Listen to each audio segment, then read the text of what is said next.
मये विष्णुमये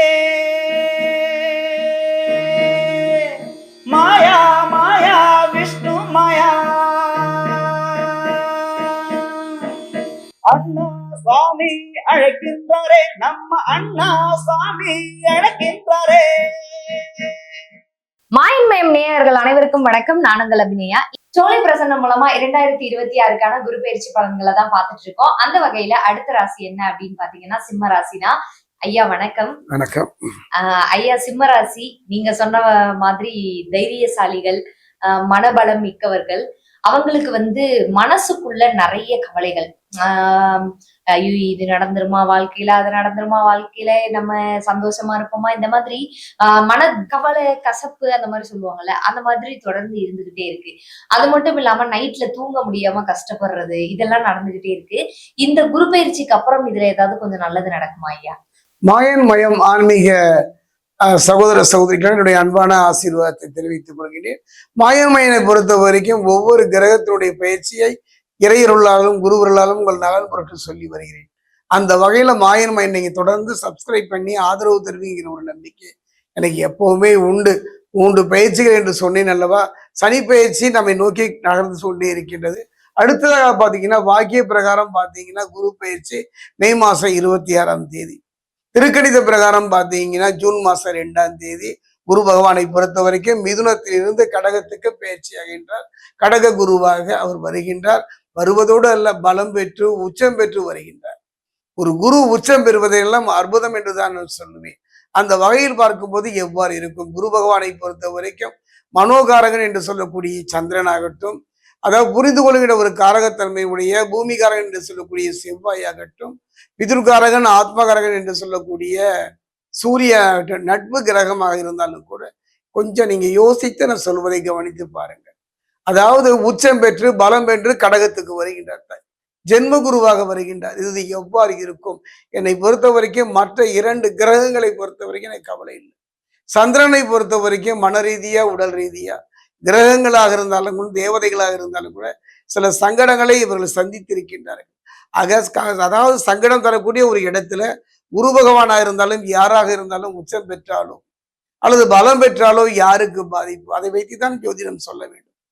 குரு பகவான் வந்து விட்டார், உச்சம் பெற்று விட்டார், கோடியில் புரண்டு விடலாம், பொருட்களை அள்ளி விடலாம் என்றெல்லாம் மனக்கோட்டை கட்டுவதை விட இருப்பதை இழக்காமல் இருந்து விடுவது சிறப்பல்லவா.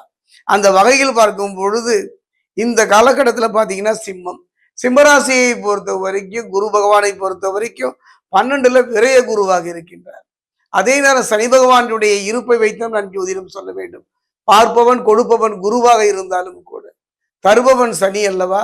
அந்த வகையில் பார்க்கும் பொழுது சிம்மத்தை பொறுத்த வரைக்கும் இந்த காலகட்டத்தில் பார்த்தீங்கன்னா சிம்மத்தை பொறுத்த வரைக்கும் புத்திரன் ஸ்தானம். அதே நேரத்தில் அஷ்டம சனியாக இருக்கின்றார். ஒரு மத்தளம், அந்த மத்தளத்துக்கு 2 பக்கமும் அடி விழுந்தாலும் கூட இனிமையான ஓசை தருவதல்லவா அந்த நிலைதான் உங்கள் நிலை. எத்தனையோ துன்பங்களும் துயரங்களும் உங்களை தொடர்கதையாக வந்தாலும் கூட அத்தனையும் எழுத்து போராடுகின்ற மனதிடம் மன தைரியம் மிக்கவர்கள் தானே சிம்மராசிக்காரர்கள். அந்த வகையில் பார்க்கும் பொழுது கவலையே பட வேண்டாம். குரு பகவானை பொறுத்த வரைக்கும் ஜென்ம குருவாக ஆகிவிட்டாரே, சனி பகவானை பொறுத்த வரைக்கும் அஷ்டம சனி ஆகிவிட்டதையெல்லாம் கவலைப்பட வேண்டாம்.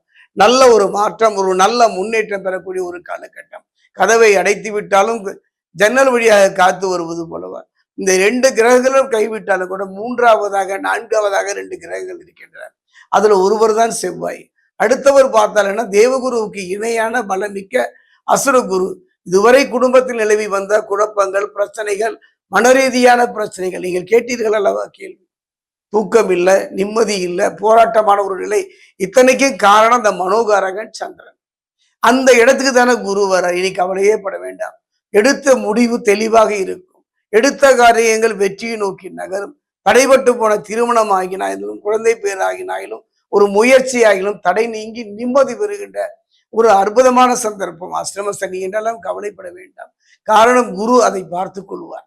அந்த வகையில் பார்க்கும் பொழுது ஒரு நல்ல மாற்றம், ஒரு நல்ல முன்னேற்றம் பெறக்கூடிய ஒரு காலமாகத்தான் இந்த காலகட்டம் அமையும். ஐயா ரொம்ப காதுக்கு இனிமையான நிறைய விஷயங்கள் சொல்லியிருக்கீங்க. சோ இப்ப என்னோட அடுத்த கேள்வி என்ன அப்படின்னா, நிறைய பூர்வீக சொத்துக்கள் இருக்கும். இல்ல சொத்துக்கள்ல இருந்து ரொம்ப நாளா வருமானம் வராம தடைப்பட்டுட்டே இருக்கும். இந்த வருமான தடைன்ற ஒண்ணு இருக்குல்ல, சொத்துக்கள்ல இருந்து வர்ற வருமான தடை. அது இந்த குரு பயிற்சிக்கு அப்புறம் நீங்குமா ஐயா? கண்டிப்பாக மாறுவதற்கான ஒரு சூழ்நிலையை களத்திரகாரகன் சுக்கிரனும் பூமிகாரகன் என்று சொல்லக்கூடிய செவ்வாயும் தருவார். ஒரு மனிதன் அழகான வீடு கட்டுகின்றான். அந்த கட்டிய வீட்டில் அவன் தங்க முடியாமல் வாடகை வீட்டில் வசிப்பதை பார்க்கின்றோம். இடம் வாங்கி போட்டிருப்பாங்க, மனை வாங்கி போட்டிருப்பாங்க, கட்டி முடிக்க முடியாத பொருளாதார தடையை சந்தித்திருப்பார்கள். திருமணம் நிச்சயம் பண்ணியிருக்கும், ஆனா திருமணம் தள்ளி கொண்டேதானே போகும். பிள்ளையினுடைய கல்விக்காக தேவைக்காக அலைந்து கொண்டிருப்பாங்க. இந்த நிலை தாங்க மனிதனுடைய வாழ்க்கையில். இந்த நிலை ஒரு இக்கட்டான நிலை. இந்த நிலை மாறுகின்ற ஒரு நல்ல தருணமும் இந்த தருணம் தான். கவலையே பட வேண்டாம். பணப்பிரச்சனையா இருந்தாலும், இடப்பிரச்சனையா இருந்தாலும், மனப்பிரச்சனையா இருந்தாலும் படிப்படியாக மாறுவதை இந்த குரு பெயர்ச்சியில நீங்கள் பார்க்கலாம். குறிப்பாக சிம்ம ராசிக்காரர்கள். ஐயா இப்ப பார்த்தோம்னா எதிரிகள் தொல்லையினால இந்த சிம்மராசிக்காரங்க வந்து ரொம்ப பாதிக்கப்பட்டுட்டு இருக்காங்க. மறைமுகமாவும் சரி, இல்ல நேராவும் சரி, நீ நல்லா இருக்கக்கூடாது, நான் நல்லா இருக்கக்கூடாது. இந்த மாதிரி நிறைய விஷயங்கள் வந்து சிம்மராசிக்கு தொடர்ந்து நடந்துகிட்டே இருக்கு. இது இந்த குரு பயிற்சிக்கு அப்புறம் குறைய வாய்ப்பு இருக்கா ஐயா? என்னை பொறுத்த வரைக்கும் ஒரு மனிதனுடைய வாழ்க்கையில சத்ரு என்று சொல்வார்கள். சத்ருவை என்னை பொறுத்த வரைக்கும் சோடி பிரச்சனை 2 விதமா பிரிப்பேன். மன ரீதியான சத்ரு, நமக்கு நாமே எதிரி, இல்லது வலுக்கட்டாயமா நாமே எதிரிகளை தேடிக்கொள்வோம். அரசியல்ல, ஆன்மீகத்துல, பொது வாழ்க்கையில அந்த வகையில பார்க்கும் பொழுது சத்துருக்கள் ஒருவரே உங்க வாழ்க்கையில, அரசியல்ல, ஆன்மீகத்துல, அரசு துறையில இருந்து வந்த தடைகள் பிரச்சனைகள் மாறும். அதே நேரத்துல கொஞ்சம் கவனமாக இருக்கும். காரணம் என்னன்னு பாத்தீங்கன்னா, நம்முடைய பேருக்கு சிலர் களங்கம் விளைவிப்பது போலவும், நம்மை பற்றி புரளி பேசுகின்ற ஒரு செயலை இவர்கள் செய்தாலும் கூட அதெல்லாம் அடிபட்டு போகுங்க. இந்த குரு பயிற்சியில சிம்மராசியை பொறுத்த வரைக்கும் நான் சொன்னேன் அல்லவா, புரிந்து கொள்கின்ற காரகத்தன்மை உடைய செவ்வாயும் களத்திரகாரகன் சுக்கிரனும் இருப்பதனால கணவன் மனைவியுடைய கருத்து வேறுபாடு மட்டுமல்ல, பிரச்சனைகள் மட்டுமல்ல, எல்லாம் இந்த குரு பயிற்சியில படிப்படியாக குறைவதை பார்க்கலாம். ஐயா இப்ப பார்த்தோம் அப்படின்னா அடுத்ததா வந்து பரிகாரம். இப்ப பரிகாரம் அப்படின்றது வந்து சில பேர் கோயில்களுக்கு போவாங்க, விளக்கு போடுவாங்க. இந்த மாதிரி வந்து நிறைய விஷயங்கள் வந்து நடக்கும். சோ அடுத்து நான் இது எப்படி கேட்க போறேன் அப்படின்னா, மந்திரம். இந்த மந்திரத்தை சொன்னாங்க அப்படின்னா அவங்க வாழ்க்கையில வந்து சிம்மராசிக்காரங்களுக்கு இன்னும் நல்ல விஷயங்கள்லாம் நடக்கும், நல்ல பலன்கள்லாம் கிடைக்கும் அப்படின்னா அது என்ன மாதிரியான மந்திரமா இருக்கும் ஐயா? மந்திரத்தால் மாங்காய் வரவழைக்க முடியுமோ இல்லையோ, மனதுக்கு ஒரு தெம்பையும் தைரியத்தையும் தரலாம். சில அதனாலதானே நம்முடைய முன்னோர்கள் எல்லாம் மந்திரங்களை உருவாக்கி தந்தார்கள். ஒரு மந்திரம் இருந்தா அந்த மந்திரத்துக்கு ரிஷி இருப்பார், சந்தஸ் இருக்கும், அனுஷ்டிப் இருக்கும். அந்த வகையில் பார்க்கும் பொழுது இது எவ்வாறு என்பதை சோழியின் மூலமாக தான் பார்க்க முடியும்.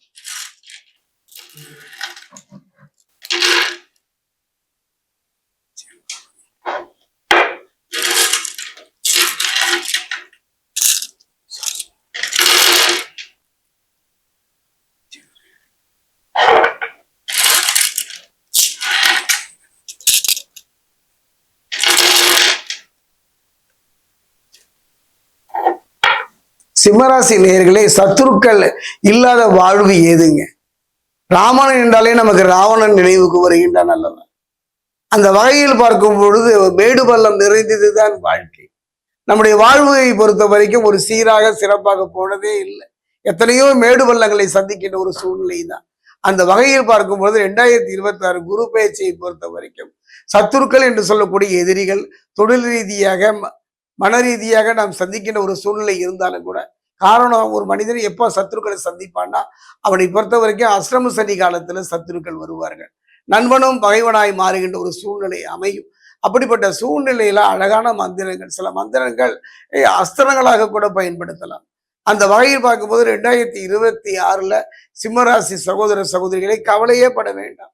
நான் சொல்லித் தருகின்ற மந்திரம் அத்தனையும் ஏதோ புத்தகத்தில் படித்ததோ வாசித்ததோ அல்ல, என் குருமார் எனக்கு கொடுத்தது தானே. அந்த வகையில் ஒரு அருமையான ஒரு மந்திரம், இது சொல்லக்கூடிய ஒரு காலம் கட்டாயம். அந்த வகையில் பார்க்கும் பொழுது சத்துருக்கள் என்று சொல்லக்கூடிய உடல் ரீதியான, மன ரீதியான பிரச்சனையை சந்திக்கிற ஒரு சூழ்நிலை ஏற்பட்டு விட்டாலோ, தடையோ பிரச்சனைகளை உங்களுக்கு தொடரும் பொழுது ஓம் ஸ்ரீ விஷ்ணுமாயா ரக்ஷ ரக்ஷ சிவசுதா, ஓம் ஸ்ரீ விஷ்ணுமாயா ரக்ஷ ரக்ஷ சிவசுதா, ஓம் ஸ்ரீ விஷ்ணுமாயா ரக்ஷ ரக்ஷ சிவசுதா. காலை மாலை 2 வேளையிலும் மனமுருக பிரார்த்தனை செய்து பாருங்கள். கணவன் மனைவிக்கோ, மனைவி கணவனுக்கோ, பெற்றோர் பிள்ளைக்கோ, பிள்ளை பெற்றோருக்கோ நண்பன் துரோகம் செய்யும் பொழுது, அவர்களால் நாம் வஞ்சிக்கப்படும் பொழுது, அவர்களால் நாம் கலங்கி நிற்கும் பொழுது இந்த மந்திரத்தை சொல்லி பாருங்கள். ரக்ஷை என்றால் காப்பாற்று என்று அர்த்தம். ரக்ஷை என்றால் மீண்டும் காப்பாற்று என்று அர்த்தம். சிவ சுதன் என்றால் சிவனின் மகனே என்று அர்த்தம். சிவனின் மகனே என்னை காப்பாற்று. காலை ஒரு 21 முறை, மாலை ஒரு 21 முறை, முடிந்தால் திருத்தணி பாதசனீஸ்வரர் ஆலயம் சென்று அங்கு இருக்கக்கூடிய சனி பகவானுக்கு அங்க தரக்கூடிய நல்லெண்ணெயை கொண்டு அபிஷேகம் செய்து பாருங்கள். அது மட்டும் கிடையாது, இந்த காலகட்டத்துல அஷ்டம சனி, அதே நேரம் சத்துக்கள் நிறைந்திருக்கின்ற ஒரு காலகட்டம். குருவை பொறுத்த வரைக்கும் 12ல விரய குருவாக இருப்பதால அந்த விரயத்தை சுபமாக மாற்றுகின்ற வல்லமை விஷ்ணுமாயனுக்கு உண்டு. முயன்று பாருங்கள். ஐயா, இப்ப பார்த்தோம் அப்படின்னா சிம்ம ராசிக்கு குரு பயிற்சி எப்படி இருக்குன்றது மட்டும் இல்லாம நான் கேட்ட 3 கேள்விக்கு, மன அழுத்தமா இருக்கட்டும் சரி, எதிரி தொல்லையா இருக்கட்டும் சரி, வருமானமா இருக்கட்டும் சரி, இது 3க்கும் ரொம்ப தெளிவான விளக்கமும் ஒரு அழகான பரிகார மந்திரமும் சொல்லியிருக்கீங்க. ரொம்ப நன்றி ஐயா.